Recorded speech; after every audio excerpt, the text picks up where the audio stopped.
কবিতা যাত্রা, কলমে নাজমা আক্তার নাজু। আমি গ্রহচ্যুত এক ধূমকেতু, কোনো এক বিস্ফোরণে খানিকক্ষণের জন্য আলোর স্রোতে ভাসতে এসেছি। ঘূর্ণায়মান এ পৃথিবীর কয়েকশো কিলোমিটার শুধু পরিভ্রমণ করে গেলাম। পরিভ্রমণ করলাম কয়েকশো মানুষ আর প্রাণীর সাথে। পেলাম যত ভালোবাসা, তার সবটুকু ভালোবাসা নয়।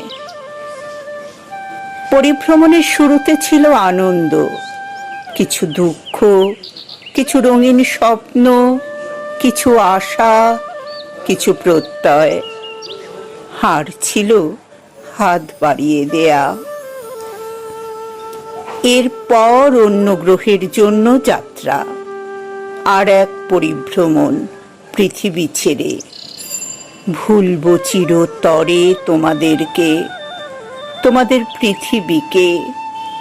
সেখানে নেই এপারের কোনো স্মৃতির অরণ্য, কোন রকম ঘটনা যা মনে করিয়ে দেবে আমার একটা সবুজ পৃথিবী ছিল।